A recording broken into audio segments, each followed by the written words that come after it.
Hello, everyone, and welcome to this edition of the Daily Cannon Tactics Board. Stephen Bradley here, bringing you the tactical tweaks and quirks that came from Arsenal's, well, miserable 3-0 defeat at Selhurst Park versus Crystal Palace last night. A result and a performance that leaves many scratching their heads going, where did that come from? Anything and everything that went wrong, that could go wrong, did go wrong. It's one of those results that and especially the last 24 hours with injuries and that, it's one of those games where if this had happened to you in Football Manager, you would just say that the computer was cheating, that this is just scripted and it's just doing it to make things harder for yourself for no reason. Because some of this is bad luck, but some of it also was exceptionally bad play.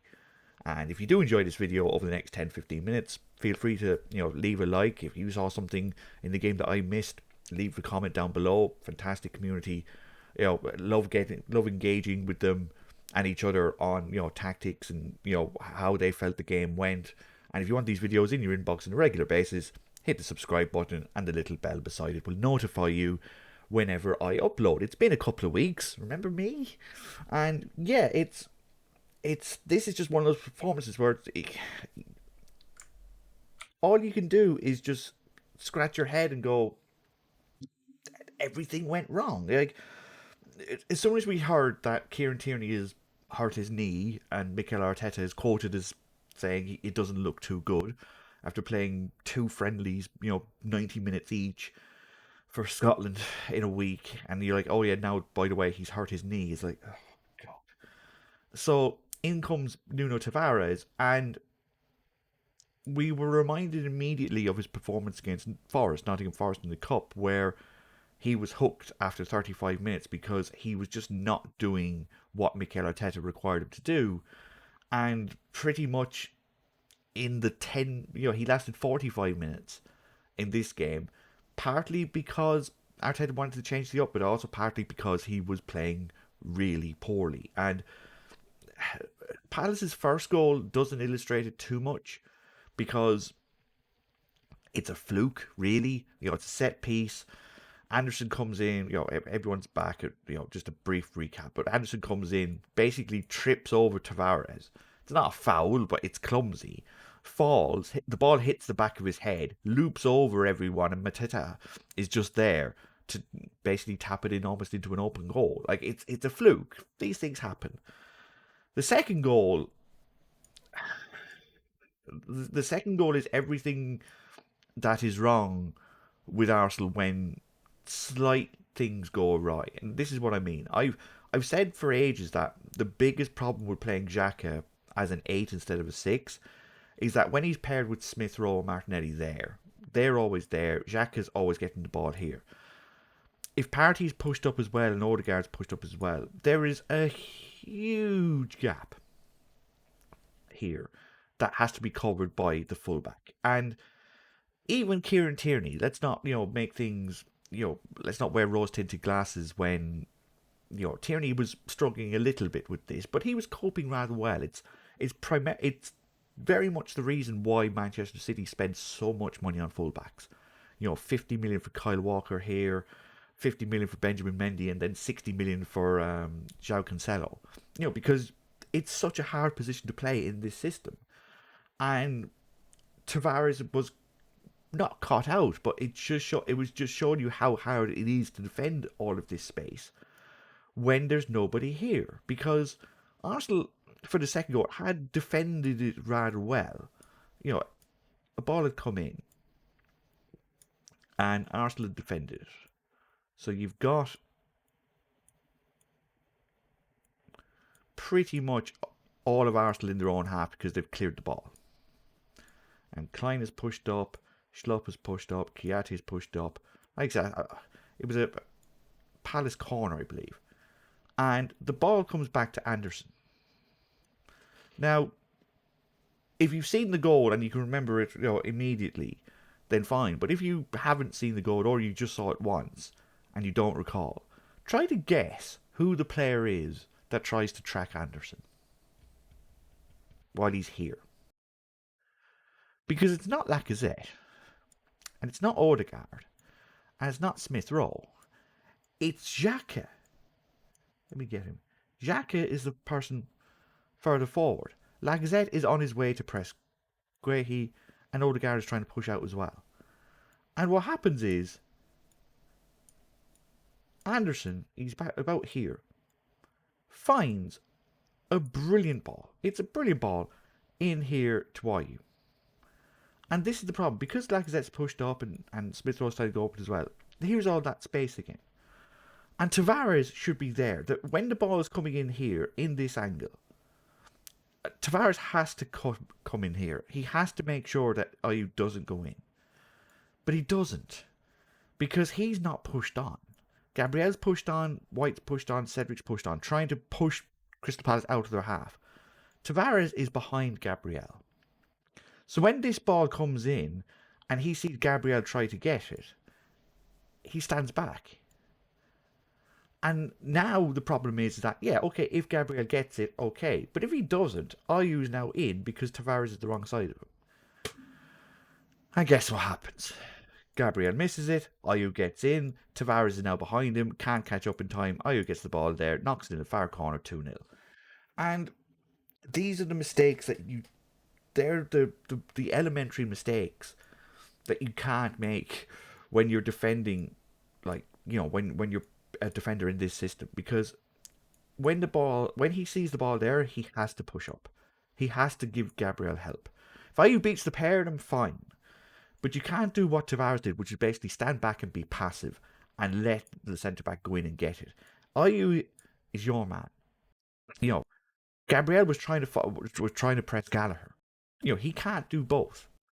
And because Tavares was further behind him, when the ball comes in, Gabriel has to try and get it. And because he doesn't, and Ayew gets it first, now Tavares is behind him, and he's always a step back. And it's like chess, where a pawn is one square closer to becoming a queen than the opposition king. Can't get there in time. And this is the problem. When fullbacks make mistakes like that, you can kind of get away with it if you're offering something in attack.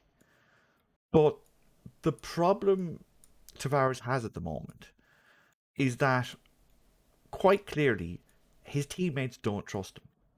Whether it's because he doesn't make the right decision most of the time, or whether it's because he's too hell-bent of running inside. But if we go to our good old friend the Heat man, you can see here Ramsdale he's always knocking it wide right. Always, to either Cedric here or Saka here. It's what he always does, right? But you can see how very much they're pushing the ball to the right and they're not going to the left. Like, usually Arsenal covered this space really well. Even with 45 minutes, you would expect this part to be green. It's not. Because Tavares was getting the ball, and as you can see, he's running inside. He's getting the ball and going like that. He's not becoming the wide man. He's not the wide threat. And if he's got the ball and he's running like this, well, if Shaq is here and Smith Rowe is here looking for the ball, and then Tavares is here, then who's running in here? Like, that's the problem. That's the issue where Arsenal had in the first half. They had no one to playing left winger because Smith Rowe was cutting in, Tavares was running inside, Xhaka was also trying to conduct it. Lacazette was doing what Lacazette always does, which is come back and drop for the ball. Saka was wide right. Odegaard's wide right. And nothing was happening. It was just stalemate. Arsenal just couldn't get the ball out. And then you add in Thomas Partey, who thought all game he was playing in blue and red. I've never seen him make so many missed passes since he started playing for Arsenal, and then he pulls a thigh muscle. Clearly there's something wrong with him all game because he made so many missed passes. But when you've got your main pivotal midfielder not passing the ball right, you've got 1, 2, 3. They're just almost tripping over each other. Like, we're used to Arsenal, at least having some sort of flow to their game. But for the first 45 minutes, they were just running into each other. It was hilariously awful. So Mikel Arteta decided to change it. But now his problem is that he's got no more fullbacks. Cedric is here, Tomiyasu is at home, Tierney is at home, and Tavares is now on the bench. So he has a choice. Does he play Saka at left back and lose, a bit of creativity on the right wing because Pepe isn't play? Pepe is also sticking at home, or does he push Xhaka back to left back and just completely forget about the left wing as an overlap? And he did the latter. He took off Tavares and brought on Gabriel Martinelli, who must have been a little bit miffed to have been missing out in the first place, but I suppose Smith Rowe is the better defensive option down the left, even though it didn't matter much for the second goal. But Martinelli and Tavares on the left wing is if Martinelli's in one of those moods where he's running everywhere trying to get the ball, then whoever's left back is going to be in a little bit of a problem. And what happened was Palace went, okay, here's our 4-2-3-1, nice and compact. And then Mateta is just going to basically guard this little space here. Ayew's going to stick on the left back. Zaha's going to stick on the right back for a bit. And then Conor Gallagher is going to run after the ball like a dog chasing a tennis ball. He's going to run and run and run and make sure to get into these gaps here and these gaps here and just make passing around the back a nightmare.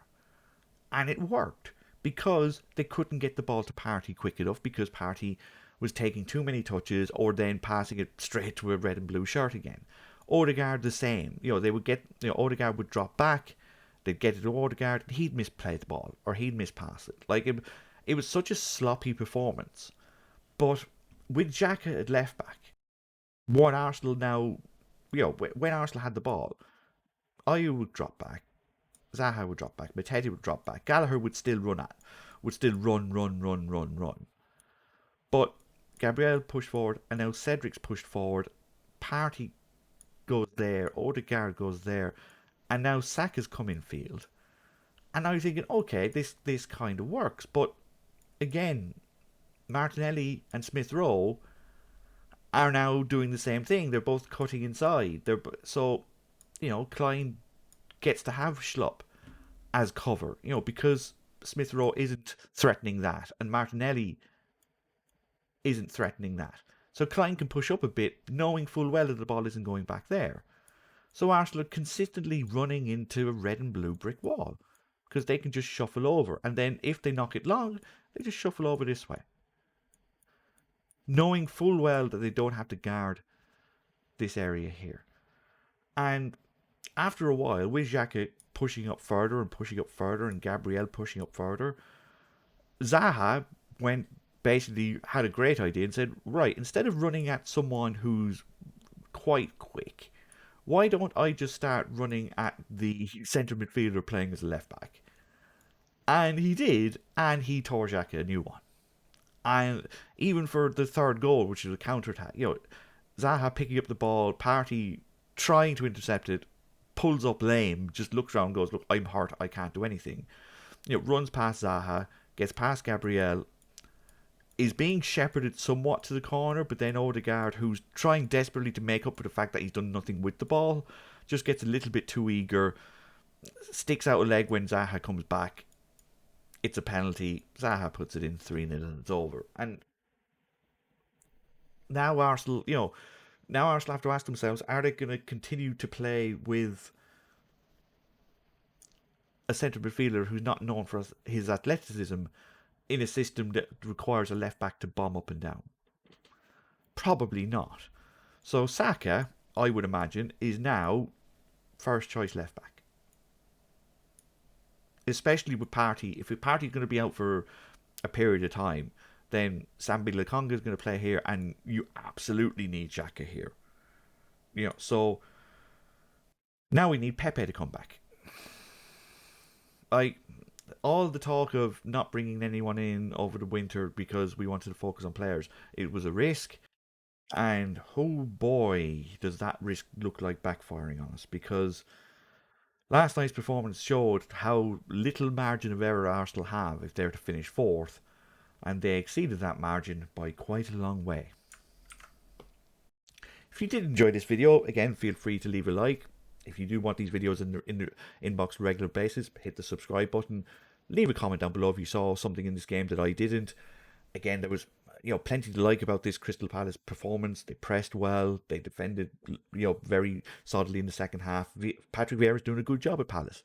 They're in a cup semi-final. They are a decent Premier League team, and there's no particular shame in losing at Palace. But this performance showed that if Arsenal are going to get fourth, then with the players available, they can't really afford any more slip ups. They had a margin of error, they had some breathing room. It's now gone. And if Tottenham keep beating teams 5-1 every week, it might be winner takes all at White Hart Lane in a month's time.